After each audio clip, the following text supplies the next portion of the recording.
Bonjour à tous et bienvenue dans Cult & Click. Nous sommes là avec l'ami Kerr pour vous faire une vidéo de presque qualité, ça c'est garanti. Et on est là pour vous faire les news de la semaine. Eh bien mon cher Kerr va commencer puisqu'il a les news que tout le monde attend le plus, c'est-à-dire la news pognon. Et oui, mon cher Greg et chers téléspectateurs qui nous regardaient par milliards, bonjour à tous. Et oui, en effet, on va commencer par le point pognon, le point box-office, avec un démarrage canon. Un démarrage qui traverse le mur du son pour Top Gun Maverick, dont vous pouvez retrouver l'excellente critique de l'ami Greg sur la chaîne. Top Gun Maverick qui a débuté aux États-Unis avec 90 millions de dollars pour son premier week-end. C'est bien. Pas du tout d'ailleurs, c'est même pas 90, c'est 126 et il a refait derrière 90. Au moment où on vous parle, il est à 300 millions de dollars aux États-Unis, donc c'est bien. Et au niveau mondial, il est à 550 millions de dollars avec un très très bon démarrage en France pour le deuxième volet de ce que l'on sait maintenant être une pentalogie Top Gun, puisque non je déconne, je ne sais pas si il y aura une suite. Les fans de Top Gun ont failli faire un arrêt. Donc Top Gun Maverick, ça marche fort. Autre film qui marche fort, qui marche bien, ben c'est Doctor Strange qui frôle le milliard. Alors il est en fin de carrière. Il est à 910 millions de dollars au box-office mondial. Il y a une question que les spécialistes de dollars se posent. C'est est-ce qu'il va franchir le cap du milliard? Probablement pas.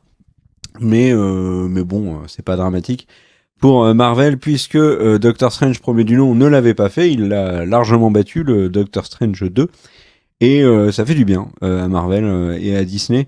Après les résultats, ma foi, fort moyen de Eternal, de Black Widow notamment. Alors je ne parle pas de Spider-Man No Way Home, c'est un cas particulier puisque c'est avec Sony. Autre film, qu'est-ce que je peux dire? Rien de bien particulier, mon cher Greg. Il y a le film Downton Abbey, le deuxième qui est sorti et qui séduit les fans de la série, hein, d'ailleurs que je vous conseille chaudement.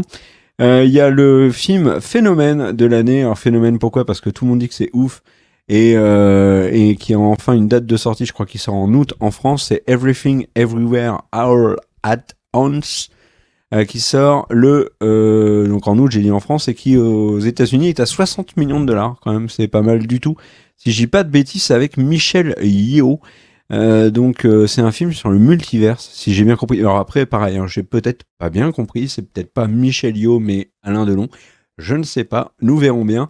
Donc voilà, ça c'était pour le box-office US et les plutôt bons succès. Mais moi j'ai envie de parler de deux choses, c'est deux échecs. Le premier échec, on va le voir au niveau mondial, c'est les animaux fantastiques, les secrets de Dumbledore, qui a cumulé au total 400 millions de dollars seulement, là où les précédents avaient fait un peu plus de 800 et un peu plus de 600.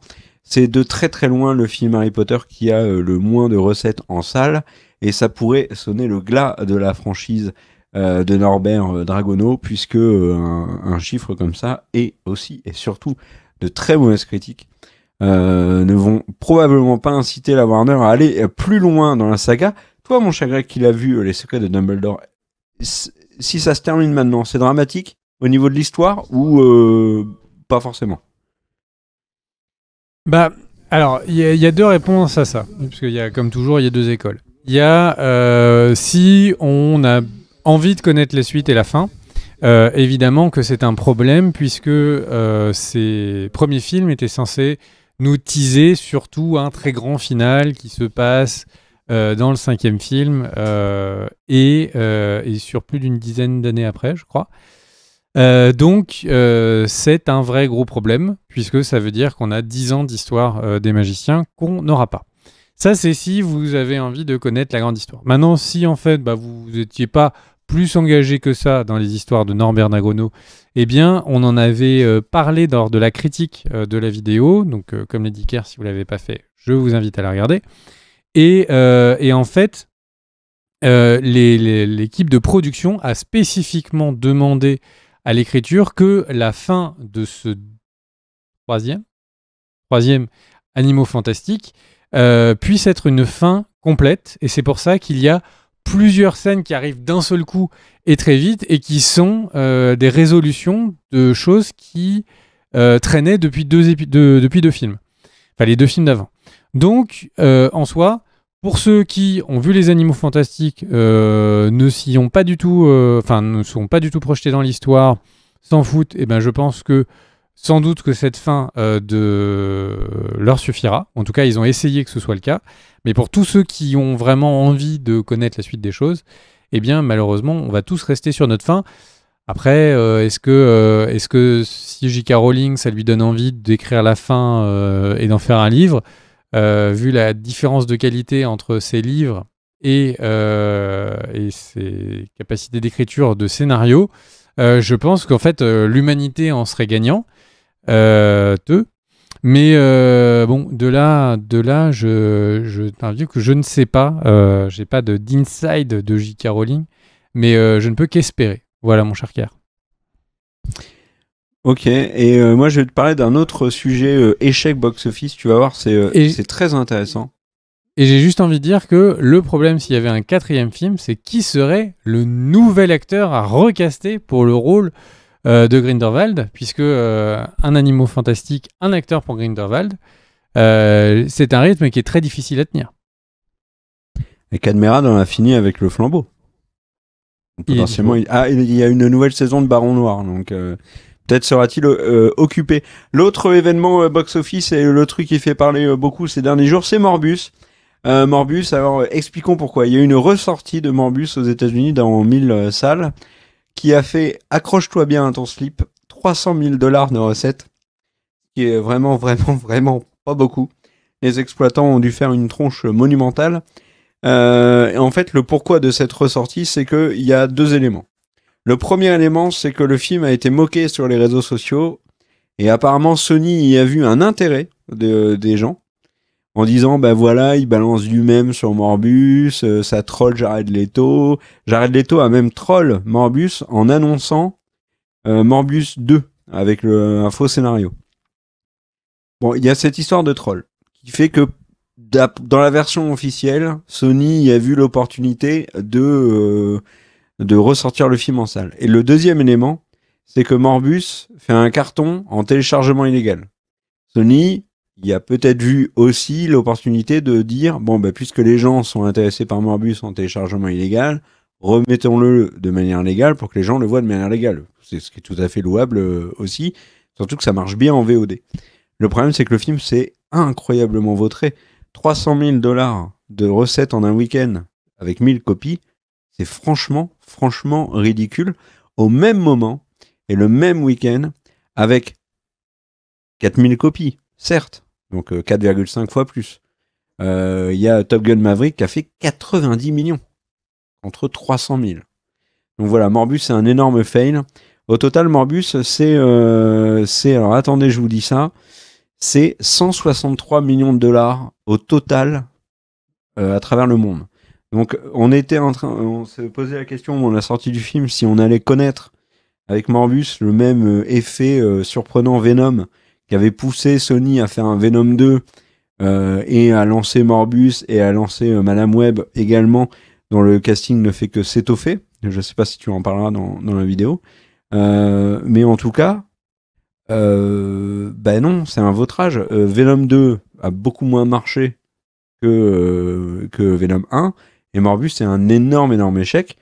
La franchise, le Sony Universe développé autour de Venom avec Morbus, avec tout ce qui arrive après, il n'est pas du tout en forme. Hein. Il faut se méfier. Je pense que Venom c'était juste l'arbre qui cachait la forêt. Tout ce qui a suivi derrière, c'est la cata. Donc voilà pour le point box-office. Je voulais juste rajouter un point quand même. Scream a fait 140 millions de dollars à travers le monde. Et il y a une suite qui est déjà annoncée, avec Neve Campbell qui revient pas, mais Courtney Cox qui revient, un acteur, je confonds avec l'acteur de NBA, avec le joueur de NBA, Douglas McDermott, je sais plus. Bref, celui qui a un nom également de joueur de NBA, qui a rejoint le casting de Scream. Vous allez me dire, ça c'est une info hyper carrée. Bref, Scream a une suite, alors que le dernier Scream n'a pas énormément marché. Est-ce que ça ne sera pas le Scream de trop, alors que le Scream là était déjà le Scream de trop, le Scream d'avant était déjà le Scream de trop, et celui d'avant aussi le Scream de trop? Nous verrons bien. Qu'en penses-tu de tout ça, mon cher Greg? Et si tu n'en penses rien, quelle est ta première news? Bah, je suis surpris du succès de Scream, puisque. Mais il n'y a pas de succès. Bah, Enfin, moi, en je fait, trouve que c'est pas un succès pour le coup. pour le 140 budget millions. que c'est. Oui, mais pour le budget que c'est. Ouais, c'est mais un on film s'en qui a fout du coûté budget. combien? Moi, je parle vraiment de Mais non. l'adhésion du public. On peut pas s'en foutre. Tous les films sont pas censés être milliardaires. Ils sont pas tous taillés pour être milliardaires. Oui, mais ça, c'est un débat qu'on a souvent. Mais comme moi, je travaille pas pour la compta d'un film, je me moque de savoir s'il marche. En termes de s'il est rentable, ce qui m'intéresse, c'est savoir si les gens vont le voir. Si le film a coûté 12 euros, mais il y a 4 personnes qui vont le voir, il est rentable. Tu vois ce que je veux dire? Oui, mais ça voudrait dire que tu mets sur le même pied d'égalité un film indé qui a un public assez niche et le nouveau Marvel, tu vois. C'est aussi pas mal de garder un rapport de taille. Oui, mais Scream, c'est quand même un gros film, et 140 millions, c'est pas un énorme succès. Donc, pour moi, il n'y a pas de phénomène autour de Scream. Après, Mais j'ai pas dit qu'il y le avait un film a phénomène. bien marché J'ai aussi dit que en pour VOD. pour un film qui se veut film de genre grand public, bon, ça a l'air d'être pas si mal que ça. Par contre, ce qu'on voit effectivement, c'est que le même rapport de force, quasiment à quelques millions près, pour des attentes que peut avoir une maison de production sur un film comme Morbius, c'est une catastrophe. Puisque sur Morbius, à 140 millions, ça veut dire qu'ils ont perdu de l'argent. Donc c'est-à-dire que tout le travail de développement, tout ce temps perdu et cet argent perdu, effectivement, c'est un problème.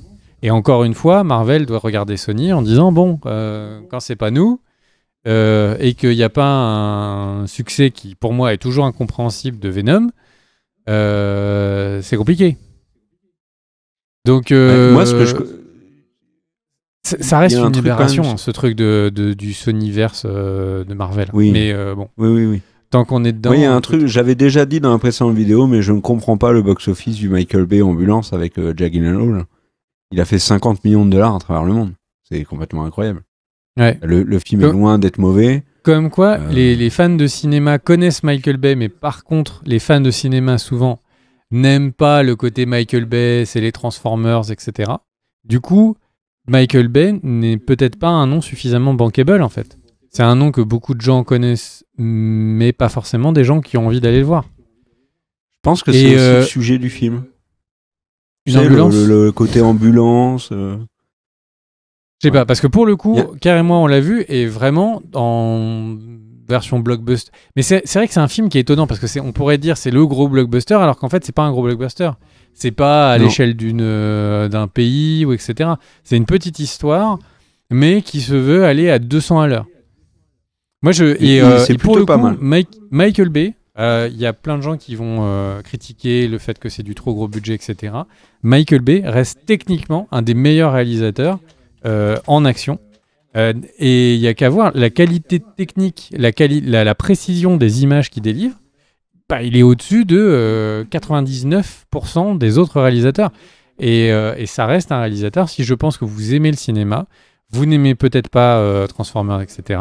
Mais par contre, les Michael Bay, s'il reste au sommet de son art comme il est là, franchement, c'est à voir. Les films de Michael Bay, souvent, sont des films qui vont impacter la réalisation des autres réalisateurs. L'utilisation qu'il a fait des drones dans ce film, c'est quelque chose qu'on va revoir sur les 10 prochaines années. C'est sûr de chez sûr. La réalisation d'Ambulance va avoir un gros impact sur la durée, j'en suis sûr. Je suis d'accord. Et puisque on parle de films de Michael Bay qui ont pas de succès, mais tu sais, qui sont pas non plus à ne pas prendre en considération. Alors, tu as parlé des mastodontes, Armageddon, Transformers et compagnie. Mais moi, j'avais beaucoup aimé 13 Hours avec John Krasinski de The Office, James Bechdel de The Pacific, Max Martini de Pacific Rim. Tu sais, c'est alors, c'est une je m'en souviens très bien, c'est très sympa. C'est à Benghazi, en Libye, c'est l'attaque d'une ambassade, je crois, ou d'un bâtiment américain par des assaillants libyens. Et le film était, je trouve, très bon. Enfin, très bon pour le genre, tu vois. Donc, ouais. Donc voilà. À toi, mon cher Greg. Eh bien, commençons par la première news que je retrouve tout de suite. De mon côté, la première news. Alors, on vous avait fait les news sur Netflix qui était en train de tester des systèmes pour empêcher les gens de partager leurs comptes. Et ben, pour l'instant, ça marche pas du tout. Ils ont essayé en Amérique latine un plan où en fait, Vas-y, continue. j'ai mis un vrai temps pour comprendre pourquoi tu parlais du chétan. Et donc, en Je gros, le le fais truc, très mal. c'est que donc au Costa Rica, au Pérou et au Chili, en fait, ils ont mis en place un système pour dire que quand quelqu'un de sa famille, alors c'est justement ce qui est intéressant, c'est de son foyer. Je crois que c'est comme ça qu'ils ont parlé, ils ont évoqué. Donc quand quelqu'un de son foyer, si on voulait rattacher quelqu'un à son foyer, il fallait rajouter, en fonction des différents types d'offres, 2 ou 3 dollars par personne qui n'était pas dans son foyer, de sa famille mais pas dans son foyer, qu'on voulait rajouter. Sauf que, du coup, ça a créé énormément de confusion puisque les termes qu'ils ont utilisés traduits, en fait, ont été extrêmement perturbants pour les personnes locales, pour les personnes locaux. Donc, en gros, ce qui s'est passé, c'est que, en fait, la notion de foyer et de famille est différente en Amérique latine qu'aux États-Unis ou en Europe. Et les gens vont considérer des gens de... Donc certains termes vont dire qu'on va considérer les gens qui sont dans sa famille proche, mais qui ne vivent pas. Enfin, sa grand-mère qui vit dans une autre maison est dans ta famille proche. Donc, il y a eu un gros bordel sur les traductions et l'utilisation des mots, qui fait que les gens ne comprenaient pas pourquoi est-ce qu'ils étaient facturés pour des personnes qu'ils considéraient comme des personnes de leur foyer, alors qu'en fait, c'était des personnes qui étaient juste avec une IP différente, parce qu'ils étaient dans une maison différente, etc. Donc, beaucoup d'utilisateurs payants se sont plaints d'être facturés à tort, de ne rien comprendre au nouveau système de Netflix, et Netflix a donc dû faire un rétropédalage et serait en train de considérer d'annuler le système. Donc, les systèmes que Netflix sont en train de prévoir, donc d'un côté, tester des systèmes anti-piratage, de l'autre côté, essayer de bloquer les sites qui font du partage de comptes Netflix, de l'autre, d'essayer de trouver des moyens de monétiser, de dire, ok, bon, bah, vous êtes à plusieurs sur le même compte, alors on va vous demander 3 dollars de plus par personne. Netflix est pour l'instant vraiment en galère sur ces sujets. Et je rappelle qu'à l'heure où on enregistre les vidéos, par rapport à son maximum, l'action de Netflix a perdu 44% de sa valeur. Donc, ils ont intérêt à trouver une solution, laquelle je ne sais pas. Et puisqu'on est en train de parler de Netflix, qui est chez vous comme chez nous, eh bien, la petite anecdote, c'est qu'on a reçu une proposition d'OPSP sur la chaîne YouTube, enfin de Cult & Click, d'un autre, pour un site innovateur qui propose de partager son compte Netflix et de le mettre en location pour gagner de l'argent. Exactement ce qu'on a couvert en news comme étant complètement illégal aux yeux des licences d'utilisation de Netflix. Donc j'ai trouvé ça assez cocasse. Et dans le mail qui nous demandait de faire la promotion du truc, il disait « Et nous qui regardons toutes vos vidéos », et donc voilà, donc c'est une OPSP que nous ne ferons pas, comme beaucoup d'OPSP que nous... Enfin, comme on ne fait pas d'OPSP sur cette chaîne. Non, fais pas. Donc tout court, donc c'est pas gagné. Mais le truc, c'est que j'ai trouvé ça complètement... alors, je repars sur le rétropédalage de Netflix.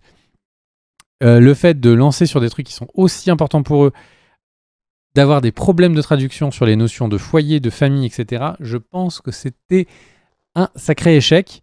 Mais bon, j'espère qu'ils trouveront une autre solution sans trop abîmer notre portefeuille, mais qui permettra qu'ils gardent un petit peu d'argent pour pouvoir produire des films et séries, puisque c'est quand même un peu le but, et la raison pour laquelle on paye des abonnements, c'est pour qu'ils nous produisent du contenu qui nous plaît. C'est à toi, mon cher Kerr. Alors moi, je vais vous faire la news, le point Viewon. Oui, vous savez, c'est le point des sorties, il faut que je le retrouve. Très rapidement, et je vais commencer par un coup de déception. J'allais dire coup de gueule, mais non, un coup de déception. Puisque Jurassic World, Le Monde d'après... Un coup d'amour, un coup de je t'aime. Vous pouvez aller le voir au cinéma. C'est Colin Trevorrow, mon cher Greg, qui réalise ce troisième volet. Troisième volet qui donc sort aujourd'hui, et les critiques sont absolument catastrophiques, mais vraiment catastrophiques. J'ai rarement vu La presse, les journalistes de la presse spécialisée tweetaient de manière aussi sanglante sur un film, avec toujours les mêmes mots, stupidité dans le blockbuster, redite constante du premier. Moi, je suis un immense amoureux de Jurassic Park. Je pense que si vous checkez mon décor, vous pouvez le constater depuis des années maintenant sur la chaîne. Les deux premiers, je suis allé les voir en courant. Les deux premiers Jurassic World. Je suis allé les voir en courant en sachant que ça allait être beaucoup moins bien forcément que Jurassic Park 1 et Jurassic Park 2 que j'aime beaucoup. Le 3, je l'aime beaucoup moins bien évidemment. Là, j'ai pas envie de le voir ce film. J'ai vraiment pas envie de le voir parce que ils ont fait une Star Wars, c'est-à-dire qu'ils ont remis tout le casting. Alors peut-être que ça va me plaire et peut-être que j'aurai une agréable surprise, mais voir autant de gens et notamment des critiques qui sont plutôt bon public détruire le film, ça me fait flipper. Du coup, j'ai pas envie de le voir. Par contre, ce que je vous conseille si vous aimez les dinosaures, j'en ai déjà parlé, mais elle est terminée maintenant. C'est la série en 5 épisodes, série documentaire d'Apple qui s'appelle Prehistoric Planet. C'est vraiment excellent. Alors après, il y a des éléments qui sont très fictifs, hein, bien évidemment, sur la vie des dinosaures, et ça peut être perturbant, mais c'est très bien fait, on y apprend quand même beaucoup de choses. Donc n'hésitez pas à checker Prehistoric Planet. L'autre élément, c'est le flambeau. Le flambeau, c'est terminé. Il y a une critique sur la chaîne qui est pour en parler. Au niveau des films que vous pouvez aller voir en dehors de Jurassic World, il y a un film pseudo d'horreur avec Zac Efron qui s'appelle Firestarter, qui a beaucoup de publicité. C'est pour ça que je l'ai mis en fait dans la liste, parce que la publicité peut piéger. C'est un film donc avec Zac Efron. C'est franchement pas folichon. Et enfin, sachez que à la fin de la semaine où on enregistre, donc là on est mercredi, on se dans 2 jours, donc le 10, il y a la saison 6 et ultime saison de la très grande série qui est Peaky Blinders avec Cillian Murphy. Donc voilà. Fin de Peaky Blinders. Et j'aimerais rajouter un truc, un point comics, mais je le dis tout de suite, c'est pas du tout une publicité comme ça pour l'éditeur. Tiens, d'ailleurs, je le dirai pas. Il y a une série de comics qui sort chaque année vers la fin au début de l'été chez DC, où c'est des récits complets à 4,90 €. La première série, c'était sur à peu près tous les héros d'ici. On en avait parlé, il me semble, Greg, dans la vidéo, dans une vidéo news. On avait du Superman, du Wonder Woman, Green Lantern, je pense pas, mais il y avait beaucoup de Batman aussi. La deuxième série, c'était l'année dernière. Donc moi, j'ai acheté les deux. La deuxième série, c'était sur les super méchants, donc Joker, il y avait Harley Quinn, il y avait Gotham City Sirène, il y avait Bane, etc. Et là, cette année, ils ont fait c'est pour ça que j'en parle, ils ont fait une spéciale Batman avec des comics que peut-être tu as grand bien à dire. Après, je sais pas de te piéger, hein, mais je vais juste les citer. Il y a Batman année 1, Batman Adventures, Batman année 0, Curse of the White Knight, donc c'est la suite du White Knight que j'avais beaucoup. Alors, c'est peut-être pas la suite, mais en tout cas, il y avait un Batman où c'était White Knight ou White Joker, je sais plus. Bon bref, c'était le Joker qui était gentil. Il y a Batman and Son, il y a Le Cœur du Silence, Sombre Fait, Arkham Asylum, The Dark Knight Returns. The Dark Knight, premier du nom, était dans une autre série. Et Batman Terre 1. Apparemment, de ce que j'ai lu, c'est des récits vraiment de bonne qualité. Et c'est toujours au même prix. Donc là, il y en a 10 et vous pouvez, si vous voulez, les acheter à moindre frais par rapport à un comics... un comics qui est forcément plus coûteux. D'ailleurs, moi j'avais acheté dans la première série, il y avait le comics que tu nous avais chaudement conseillé, qui était Superman Red Son. Tu vois. Donc voilà. Il y a des Batman là qui te plaisent dans le lot ou Bah plusieurs. Après le truc c'est que quand il y a des comme ça des séries de comics qui arrivent à un petit peu moins cher, je pense que c'est si vous avez la possibilité, prenez-en quelques-uns. Et voyez assez rapidement. Enfin, je trouve souvent dans les histoires de Batman, on voit dans quelle histoire de détective on rentre le plus et le plus rapidement. Et comme ça, vous pourrez trouver ceux qui sont à votre goût. Est-ce que j'enchaîne avec ma news, mon cher Kerr ? Bah oui, bien sûr. Alors, on fait des news rapides et sympas. Star Wars The Bad Batch saison 2 vient d'avoir son trailer.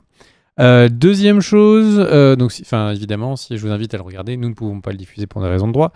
Deuxième chose, les gardiens de la galaxie vont avoir une petite spin-off dessin animé sur Disney+, qui sera basé sur I Am Groot, donc je s'appelle Groot, et qui sortira donc le 10 août prochain, et ce sera autour de Baby Groot. Voilà. Et tant mieux, on pas enchaîne. l'ado. De quoi ? J'ai dit tant mieux que ce soit le Baby Groot et pas l'ado Groot qui est insupportable dans Avengers, et je crois qu'on le voit à la fin. Ça pourrait être marrant. des Range ta Gardiens de la chambre. Galaxie 2. Non.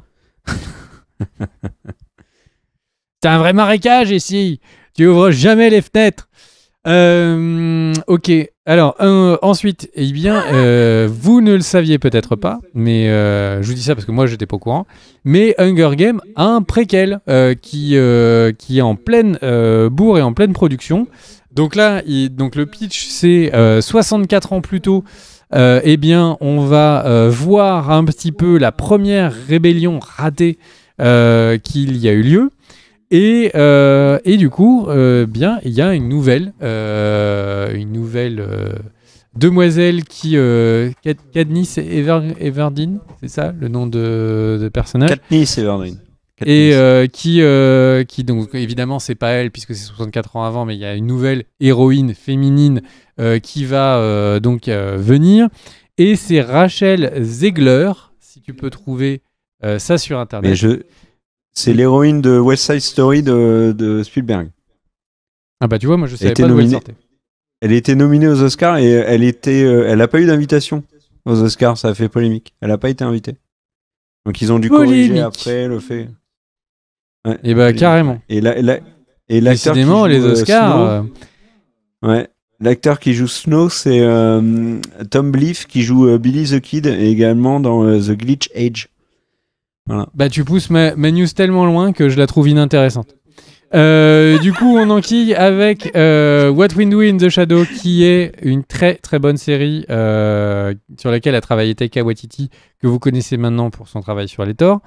Mais donc What We Do in the Shadow, que je vous invite à regarder, qui est sur Amazon Prime Now, je crois.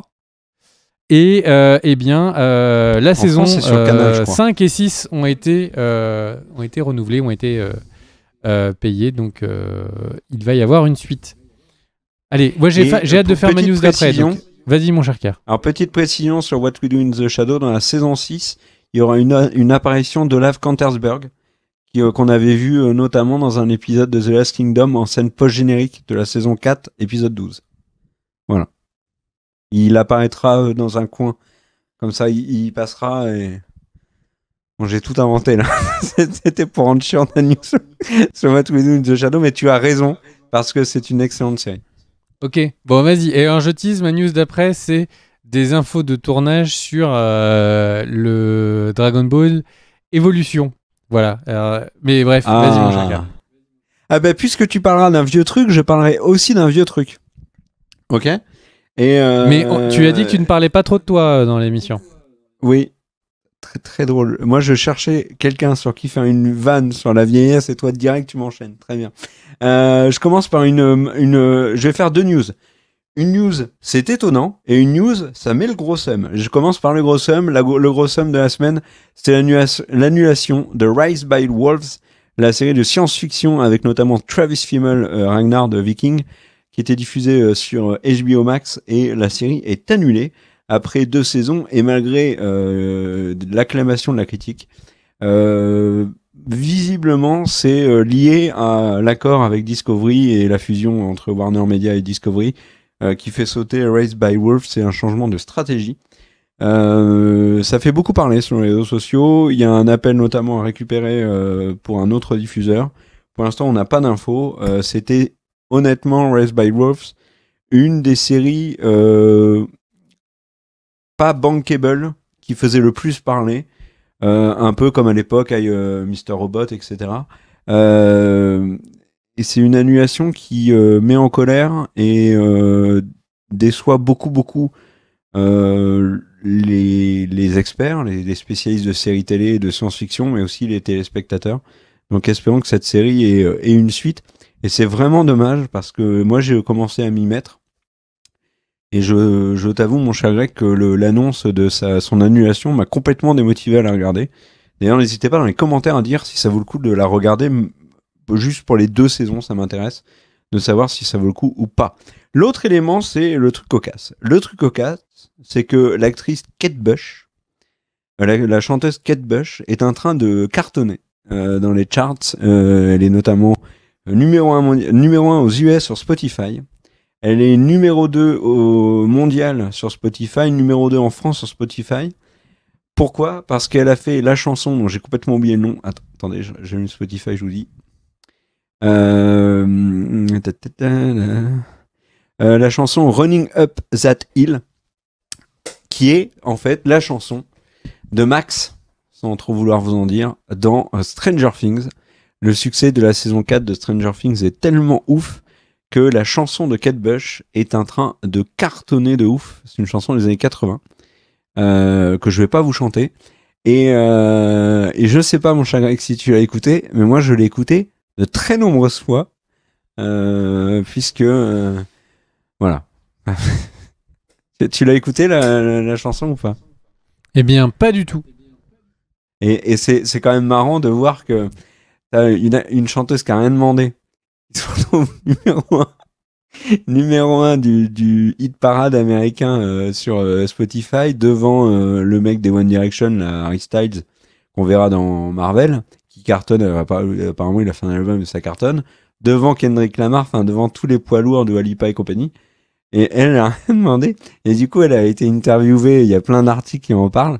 Elle a été interviewée, elle a dit ouais, franchement, je suis content, j'aime bien Stranger Things, mais tu parles qu'elle est contente. Donc voilà. Allez, j'enchaîne avec une dernière petite news et ensuite c'est toi. Vu que tu as parlé des Gardiens de la Galaxie, je vais en faire une. Sachez que les Gardiens de la Galaxie est réalisé par James Gunn. James Gunn, c'est celui qui a réalisé The Suicide Squad, mais aussi Peacemaker. Dans les projets de James Gunn, c'est après les Gardiens de la Galaxie. Il veut passer notamment chez DC pour chapeauter l'intégralité de l'univers DC au cinéma et en série. Ça, c'est la rumeur. Toujours est-il que James Gunn est réputé pour aimer travailler avec des acteurs et des actrices dans différents films. Michael Rooker, par exemple, est son acteur fétiche. Et ben figurez-vous qu'il y a une partie du casting de Peacemaker qui fait le voyage d'ici jusqu'à Marvel, et notamment l'acteur Shuk Woody Iwuji. Oh, je suis vraiment désolé, je vais massacrer son nom comme j'ai jamais massacré un nom. Qui jouait Murn dans Peacemaker, très excellent acteur. Qui lui est dans Les Gardiens de la Galaxie 3, comme le film dont tu as parlé. Bah non, tu as parlé de I Am Groot, toi. Bon, bah là, je passe Les Gardiens de la Galaxie 3. Il y a également Daniela Melchior qui jouait Ratcatcher dans Suicide Squad, qui va avoir un petit rôle dans Les Gardiens de la Galaxie 3. Et on a appris également que l'actrice de Borat, Maria Bakalova, que j'ai vu également dans un autre film il y a pas très longtemps. Alors, attends, je cherche. Dans La Bulle. Voilà, La Bulle, le film Netflix avec David Duchovny. On l'a vu également dans The Expanse, dit-il, sur IMDb. Je me rappelle pas l'avoir vu sur The Expanse. Non, pas du tout. Elle a pas joué dans The Expanse. Mais c'est celle qui a été lavée par Borat 2 et ensuite qui a enchaîné avec La Bulle. Elle aura un rôle majeur dans le film Les Gardiens de la Galaxie 3. James Gunn l'a annoncé, il en est très content, mais on ne sait pas du tout de quoi il s'agit pour l'instant. À toi, mon cher Greg. Eh bien, vous attendez la news avec impatience sur Dragon Ball Evolution. Et moi aussi. Alors, en fait, Dragon Ball Evolution, qu'est-ce que ça vient foutre dans les news ? Donc, il y a James Matters, qui est donc le monsieur qui jouait Spike dans Buffy contre les vampires, et qui est également celui qui a joué l'antagoniste Piccolo dans Dragon Ball Evolution, et qui est donc le premier film sur Dragon Ball, qui est une catastrophe intersidérale de réalisation. Et il explique quelques anecdotes assez marrantes. Il explique qu'à l'époque où lui a accepté de jouer dans le film, en fait, il y avait 2 informations principales qui lui donnaient envie de participer au film et qui lui faisaient croire que le film allait être exceptionnel. Et la première, c'est qu'en fait, quand il a signé pour le film, on lui a dit que le film serait un film avec un budget de 120 millions de dollars et également qu'il y aurait Stephen Chow qui serait le producteur. Et Stephen Chow, pour la petite anecdote, c'est celui qui avait fait Kung Fu au sol et Shaolin Kung Fu. Ce sont des films très sympathiques de Kung Fu. Et visiblement, c'était fait vraiment dans un esprit qui plairait à la fois à l'Est et à l'Ouest. Donc un producteur de talent, un gros budget. Et pour lui, surtout, la promesse, si le premier film était un succès, il y avait automatiquement le contrat se prolonger sur le 2 et 3. Et pour le 2, ça aurait travaillé sur les Dragon Ball Z. Donc la partie Z de l'histoire qu'il aimait beaucoup et que ses enfants aimaient beaucoup. Et donc, voilà qui va à Durango, au Mexique. Et en fait, il se rend compte que le budget du film n'est pas de 120 millions comme annoncé, mais que le budget réel qui est donné par le studio est de 30 millions de dollars. Ce qui en soi est beaucoup d'argent, mais pour un film avec des trucages, etc., l'ambition du truc est beaucoup moindre. Donc il se dit, ok, donc ça veut dire qu'en fait on ne sait pas du tout comment vont être tournées toutes les scènes d'action et les trucages qui sont dans le scénario. Premier problème. Le deuxième, Stephen Chow n'apparaît nulle part. Il a son nom en consultant, etc., mais il est pas du tout, en rien du tout, associé à la production concrète du film. Et apparemment, il n'était pas très chaud par le projet. Oh là.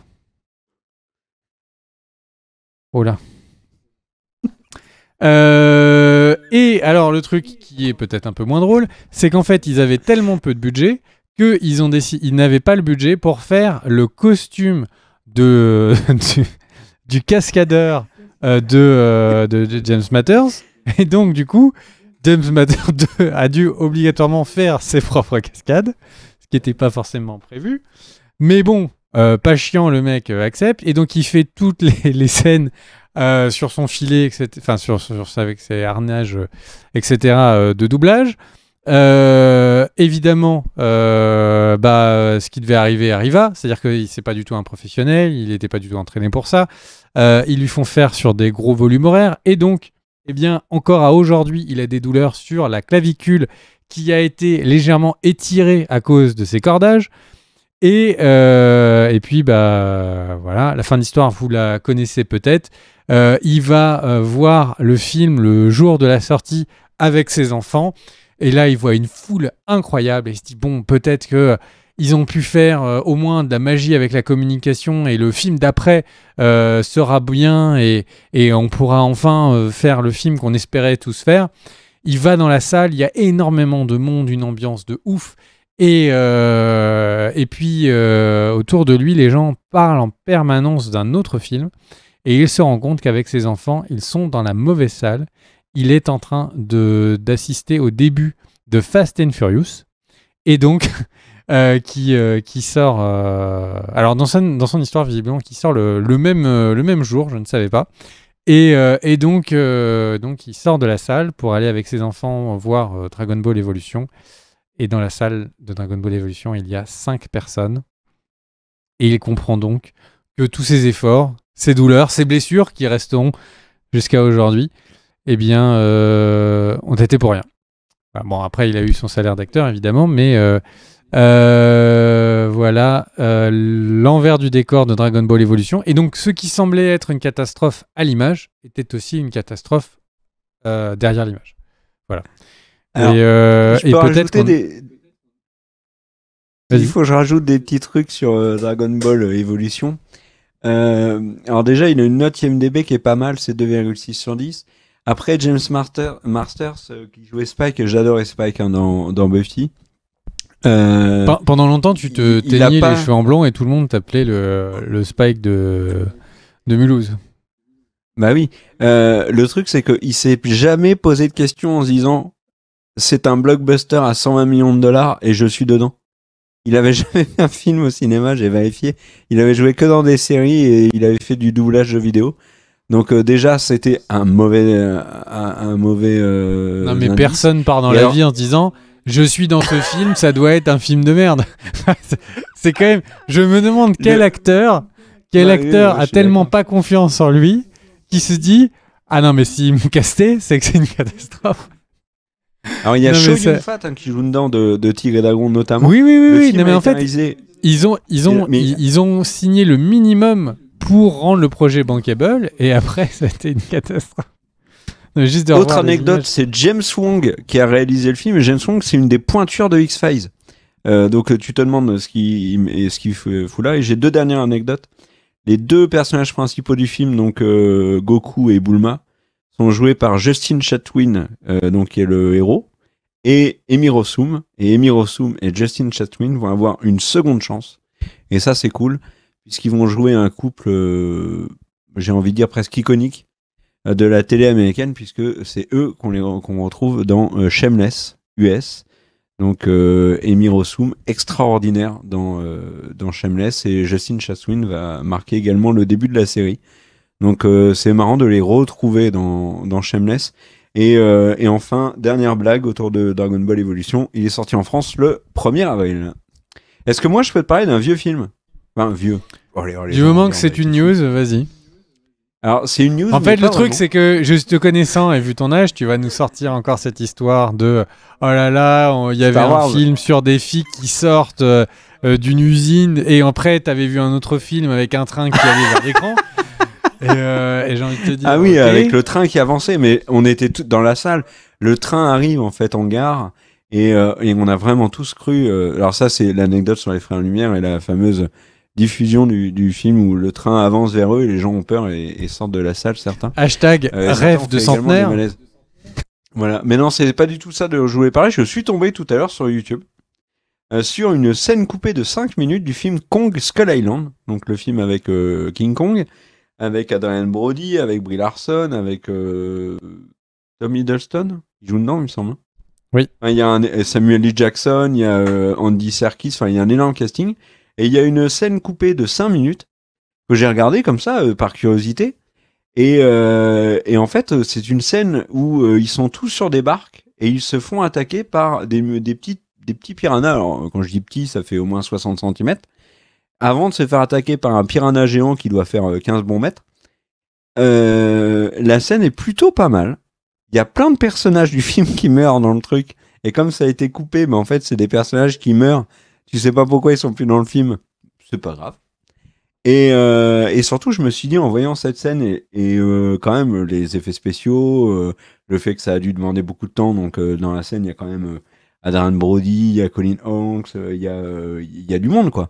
Et Andy Serkis et tout. Il y a quand même une partie du casting, pas tout le casting, mais une partie. Ça a coûté de l'argent. Ça a dû coûter plusieurs millions. Elle a été cut. Alors je suppose que cette scène est dispo sur le Blu-ray parce que si j'ai vu sur YouTube de manière légale, je crois que c'était sur Universal. Enfin, on s'en fout. Mais moi j'ai été étonné par la qualité de cette scène parce que souvent, après je suis pas expert en scène coupée, je suis pas friand de scène coupée, sauf pour les Avengers et compagnie, mais on avait vu notamment pour Avengers certaines scènes où les effets spéciaux n'étaient pas terminés, etc., etc. Là, la scène est complètement terminée. Et c'est dommage de ne pas l'avoir mis dans le film parce que, comme l'idée c'était aussi de n'être pas qu'un film sur Kong, mais aussi un film sur Skull Island et sur la faune et la flore hostile de Skull Island, là, pour le coup, un piranha géant qui fait 15 mètres, c'est relativement hostile. Et comme on trouvait qu'il n'y en avait pas assez dans le film, ça aurait été l'occasion de nous divertir un peu plus. Donc voilà. Je sais pas ce que j'ai en ce moment, j'ai envie de revoir Kong Skull Island. Voilà mon cher Greg. Tu veux je fasse une autre news ou pas ? J'en ai plus des masses. Bah alors je fais une petite news et comme ça tu pourras gentiment enquiller. Et puis si t'en as pas des masses, bah je vais enchaîner les miennes. Du coup ma news suivante, c'est du coup c'est pareil. Si vous n'étiez pas au courant, moi non plus. Eh bien le Rocketeer, qui est un film que j'avais beaucoup aimé quand j'étais jeune et qu'il était sorti, ce qui vous donne une idée de mon âge, donc pré-guerre. Donc le Rocketeer, qui était un film qui était sorti il y a bien longtemps, qui avait eu une belle production. Bref, je rentre pas dans les détails. C'était un comics qui était un des comics qui a été adapté Et en fait, il va y avoir le retour du Rocketeer qui est en pleine production. Il est en plein développement en tout cas. Et c'est un développement c'était le mec avec un jetpack. Exactement. Et une Moi, j'avais armure trouvé en et juste ferraille un casque de et un soudeur. jetpack. Exactement. Ah oui, mais j'avais adoré ça aussi, gamin. Ouais, vraiment, j'ai trouvé ça très cool. Encore une fois, un film qui est analysé Mais j'étais par beaucoup plus jeune que Monsieur toi. Sachant qu'on a le même âge. Et par Monsieur Méa, donc si vous avez envie d'avoir plein d'anecdotes de tournage, donc il y a Monsieur Méa qui a fait une super vidéo dessus sur YouTube. Prénom Kamea. Et donc, du coup, donc le retour du Rocketeer qui est en développement pour les services de streaming. Eh bien, donc avec la star David Oyelowo, donc laissez tomber sur sa prononciation, j'ai moi-même abandonné. Et du coup, Edouard Récourt qui est donc sur le scénario, qui a fait Now You See Me, donc là pour le coup c'est du sérieux. Eh bien, attends, rendons à David Oyelowo ses lettres de noblesse, je sais pas si ça se dit. C'est quand même l'acteur qui joue Martin Luther King dans Selma. Donc c'est pas un petit nouveau, il a du talent. Même si on sait pas dire son nom. Et donc voilà. Et donc pour la petite anecdote, donc pendant la promotion de Top Gun, donc il y avait forcément Jennifer Connelly qui était dans le premier. Et des gens lui posent des questions en disant alors le film il est en développement, comment est-ce que vous qu'est-ce que vous savez du film, etc. Et en fait, moment très gênant en interview parce qu'elle découvre que le film est en préparation, que personne ne l'a jamais appelé. Et voilà. Petite anecdote, mais bon, surtout anecdote qu'il y aura un nouveau Rocketeer, qui est un film donc, que moi j'aimais beaucoup. Autre point interview. Alors, il y a en ce moment le scénariste de Deadpool 3 qui a fait plusieurs interviews pour dire où est-ce qu'en était le scénario de Deadpool 3. Alors, je vous laisse toute la crème communication, c'est génial, travailler pour Marvel, c'est magnifique, etc., etc. Il a dit un truc que par contre je retiens, en disant que non, le travail avec Marvel se passe très bien, et que s'il y a une blague qu'ils font qui les dérange, eh bien, il n'y a pas de souci, ils en discutent en disant tu as dépassé la limite, et eux, ils retirent la blague sans souci. Et c'est dit dans un climat particulièrement cordial. Mais c'est pourtant exactement ce qu'on appelle de la censure. Et du coup, je trouve ça assez marrant que le mec de Deadpool dit non mais vraiment, honnêtement, on est hyper libre dans ce qu'on dit. Et dès qu'on dit un truc qu'ils veulent pas, eh ben on le retire. Et c'est ça qui fait vraiment un échange parfaitement d'égalité, où ils décident de tout et moi j'ai le droit de fermer ma gueule. Donc voilà. Bon, donc c'est à mon avis ça a dû un peu lui échapper pendant les interviews. Mais bon, on verra ce que ça donne. Après tout, il y a plein de films qui ont été faits sous une chape de censure très dure, qui pourtant étaient des bons films. Donc, j'ai envie de dire, tout est possible dans le monde de l'artistique. Et pour finir, puisque j'avais commencé avec Netflix, eh bien, je vais terminer avec Netflix en disant que, donc, comme je disais au début, leur action a perdu 44% de valeur. Et d'après le Hollywood Reporter, des sources internes de Hollywood Reporter annoncent que Netflix va donc changer, donc, j'ai envie de dire c'est régulier, changer leur politique de production de longs métrages. Et oui, en fait, donc ils auraient décidé d'arrêter de faire alors vous savez que Netflix sort un film par semaine, alors certains sont bien, certains sont pas terribles. Les budgets vont de 200 millions à 10 millions. Et visiblement, ils vont couper tous les films à 10 millions, en tout cas quasiment tous les films à 10 millions. Et ils vont arrêter d'essayer de tenter de faire des succès et de voir si des succès prennent par eux-mêmes sur leur plateforme. Et ils vont se concentrer sur des films plutôt les très gros budgets, qui eux sont les têtes d'affiche, les stars, etc. Et sont les films qui doivent ramener beaucoup de gens à l'abonnement. Mais également de faire des films à 30 millions de dollars. Qui sont donc ces fameux films à moyen budget, qui est le fameux drame drame hollywoodien actuel. Le fait que les films à moyen budget, les 30, 50, 60 millions de dollars, donc ces films qui sont les films sur les dizaines, vingtaines, trentaines d'années précédentes, étaient les films qui étaient avec un scénario ambitieux, mais pas forcément un film grand public, des acteurs connus, ou en tout cas quelques acteurs connus, et un scénario béton, un bon réalisateur. Voilà, généralement, ça, c'est la recette du 30 à 50 millions de dollars, ce qu'on appelle les mid-budget. Eh bien, Netflix a décidé de se concentrer sur ces mid-budget, sans doute par aussi volonté d'opportunité, puisque ces films à mid-budget ne sont plus produits pour le cinéma, donc ça fait beaucoup de projets de réalisateurs, et parfois de grands réalisateurs qui sont en pause ou en attente depuis plusieurs années. Donc ça va leur donner sans doute beaucoup de choix dans les films à choisir. Mais voilà, donc moins de films produits par Netflix, donc ne vous attendez plus. Alors, tout ça, ça met du temps, hein, donc c'est un changement de politique qui verra vraiment son aboutissement d'ici la fin d'année au mieux, et je pense qu'on parle surtout de l'année prochaine. Et donc voilà, donc un peu la fin, donc si Hollywood Reporter a raison, la fin des films de chaque semaine. Et j'ai envie de dire, on a beau avoir couvert la news qu'il y avait des films chaque semaine sur Netflix, j'avoue que les films de la semaine de Netflix, ça fait longtemps que je sais même plus ce qui sort du film de la semaine. C'est-à-dire que ce côté très événementialisé qu'il y a pu avoir l'année dernière, je trouve qu'il a complètement disparu et manque sans doute de ces fameuses têtes d'affiche. Et c'est pour ça que Netflix change de nouveau sa politique. T'en penses quoi, mon cher Kerr, avant de couvrir tes news? Je suis pas étonné. Et concernant Netflix, ils ont quand même annoncé là ces derniers jours plein de trucs, des séries, des films et tout, dans un espèce de, tu sais, un peu comme la Star Wars Celebration, la Doom Disney et Event. compagnie. Voilà. Et le truc, personne, moi j'en avais pas entendu parler avant qu'il m'attraque. Bon, on verra bien. Écoute, ce que j'aime bien avec Netflix, c'est découvrir au dernier moment ou même quand c'est sorti certaines productions. Mais je suis pas étonné qu'ils se focalisent sur les mid-budget, comme tu dis, et les plus gros films. Bon, on verra. Il commence à y avoir pas mal d'infos d'ailleurs sur le film avec Ryan Gosling et Chris Evans. D'ailleurs, je sais plus si on avait parlé dans la chaîne, mais Ryan Reynolds a dit qu'il jouait pas dedans. Il y a plein de gens qui ont sur l'image de Ryan Gosling qui ont mis en copie sur Twitter Ryan Reynolds, et il a dit non les gars, là chez moi c'est pas moi. Je vais faire plein de news, t'es prêt? Bah, je suis prêt.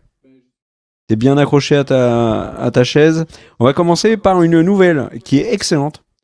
C'est Mike Flanagan, le génie qui a pendu les séries Haunting of Hill House, Haunting of Bly Manor et Midnight Mass, ou les Serments de minuit. 3 séries que j'adore, surtout les 2 dernières, Bly Manor et Midnight Mass. Il revient avec une nouvelle série qui s'appelle Midnight Club, The Midnight Club, et l'action se déroulera dans un hôpital psychiatrique où des jeunes ont pour habitude le soir de se raconter des histoires qui font peur. Et concernant Mike Flanagan, j'ai hyper hâte. Et si vous n'avez pas vu Les Sermons de minuit, regardez, il y a la fin de l'épisode 5, je crois, qui est absolument incroyable. C'est une de mes plus grosses claques séries télé de ces dernières années. On passe maintenant à une autre news. Ça concerne une saga que nous aimons bien, et elle revient d'ailleurs très bientôt sur HBO. C'est avec House of the Dragon. C'est bien évidemment Game of Thrones. Et là, on va parler du bouquin, puisque l'auteur Greux Martin, en français, il a donné des nouvelles de son bouquin que tout le monde attend. Hein, ça fait juste 11 ans qu'on attend le tome suivant. Il a dit qu'il avait terminé les chapitres sur Cersei, qu'il avait galéré. Il a dit que là, actuellement, il galérait sur des chapitres sur Jaime et Brienne. Globalement, si on résume à peu près ses propos, il galère. Et il a l'air un peu au fond de son slip au niveau de l'écriture de ce tome, surtout que c'est l'avant-dernier. Hein. Donc accrochons-nous. Il y en a encore 2 à écrire. Donc Greux Martin, s'il te plaît, tiens le coup. Greux. Et j'enchaîne. Il y a énormément de fans qui disent, avec la sortie de The Boys, qui disent « Ouais, Karl Urban, il est génial, il devrait jouer Homer dans Le Seigneur des Anneaux. » Là, Karl Urban, qui a déjà joué Homer dans Le Seigneur des Anneaux, a dit « Attention, j'ai déjà joué Homer dans Le Seigneur des Anneaux. » Donc là, les gens disent « Ah, bah t'as qu'à jouer Wolverine chez Marvel. » Et c'est ça l'info. Tout le monde veut que Karl Urban joue Wolverine chez Marvel. Et ben Karl Urban a répondu. Il a dit si Marvel me prend pour jouer Wolverine, ils n'arriveront pas à en faire plus de 3, puisque je suis trop vieux, globalement. Donc voilà.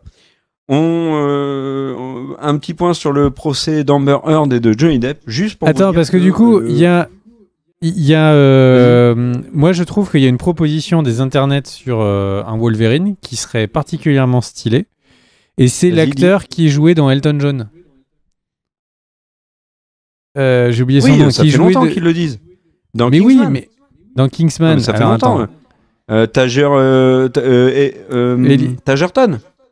Tagerton. Ah, merde. Ah, Non, j'ai ça plus le doit pas nom. être ça son prénom. Willy. Taron Egerton. Voilà, merci. Ouais, tu Internet. vois, on n'était pas loin. Ouais, on était pas loin. Et moi, je trouve. Mais il est jeune, je trouve. Bah, justement. Bah non, Wolverine, c'est un daron. Tu vas pas aller Wolverine à l'école.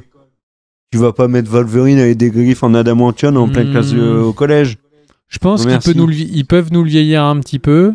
Il est petit, Wow. trapu, il peut ressembler, franchement, avec du bon make-up, il peut ressembler au personnage qu'on connaît. Tu sais, moi, ce qui me ferait plaisir, je te le dis, t'es prêt? Pablo Schreiber, le Master Chief de Halo. Tu le mets en Wolverine. Physiquement, il a la tronche. Et en plus, petite anecdote, son frère, Liev Schreiber, a joué dans le sabre. Dans X-Men. Donc voilà. Alors, je faisais un point Amber Heard, Johnny Depp. Juste pour vous dire que l'annonce du verdict, donc qui a donné 15 millions à Johnny Depp, mais Johnny Depp doit 2 millions à Amber Heard, donc du coup Johnny Depp a récupéré 13 millions. Et ben ça est un record, c'est un élément qui a été le plus discuté, commenté, je vais y arriver, sur les réseaux sociaux, plus que le Capitole, la prise de l'attaque du Capitole aux États-Unis. Pour vous dire le délire total sur Heard et Johnny Depp.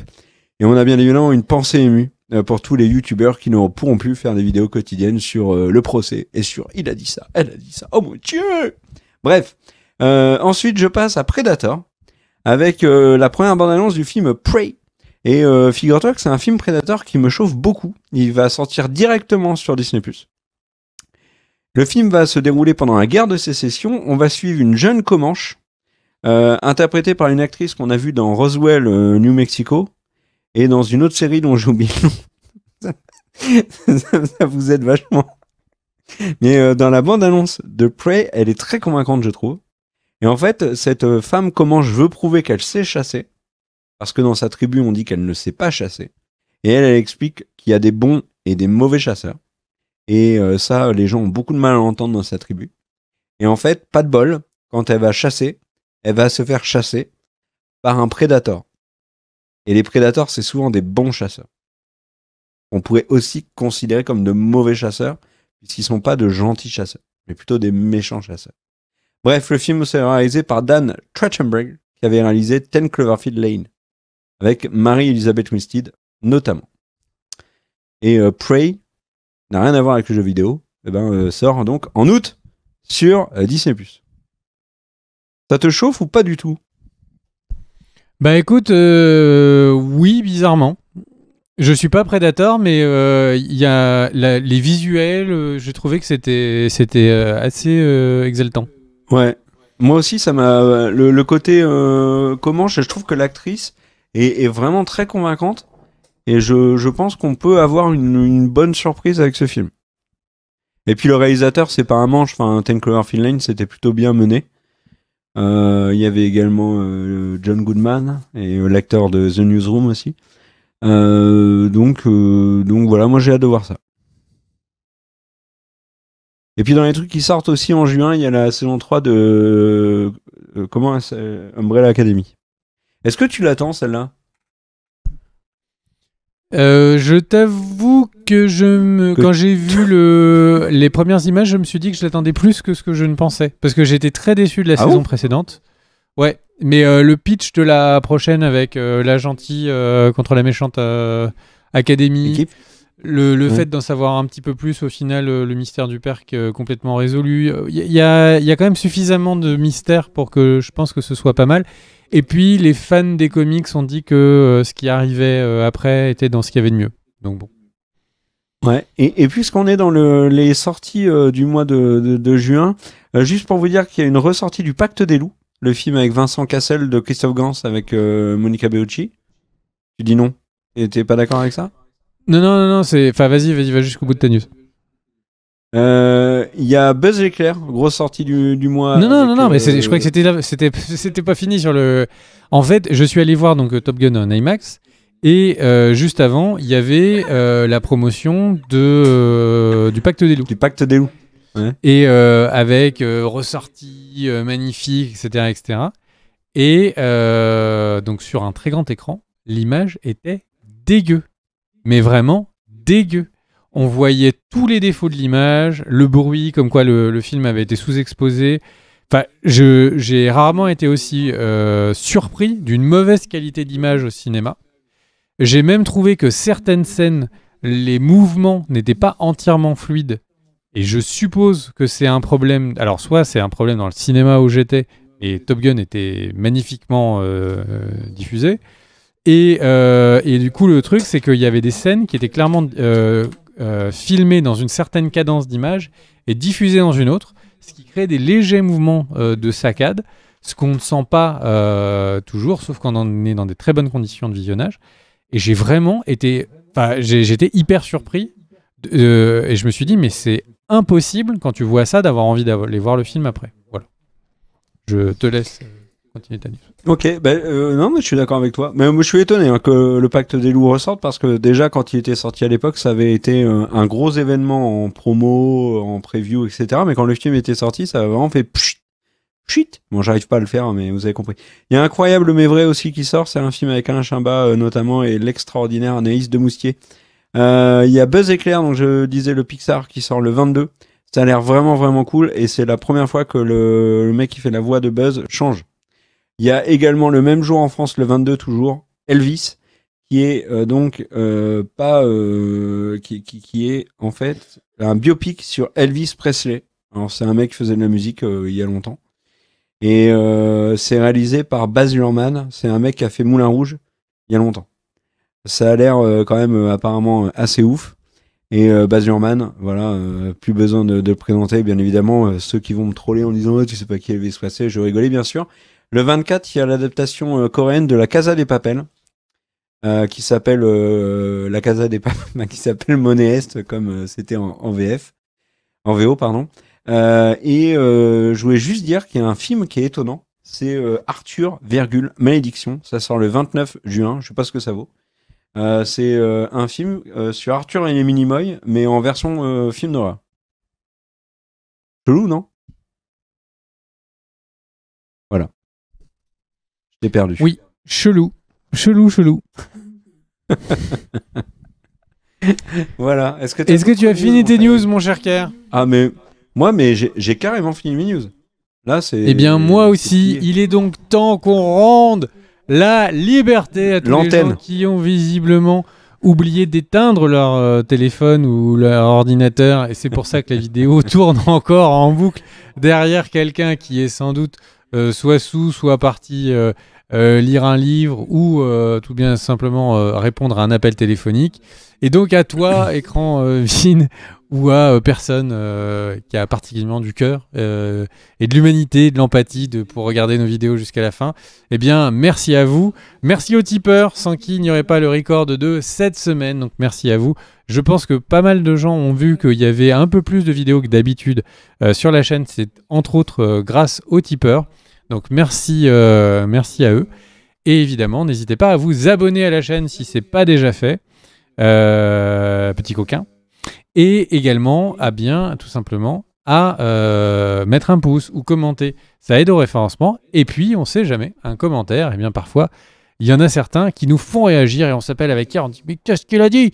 Ou tout simplement, on répond aux commentaires parce qu'on aime bien ce que vous avez dit. Des bisous à tous, à très vite. Et on se retrouve, j'ai envie de dire, très bientôt pour une prochaine vidéo. Waouh!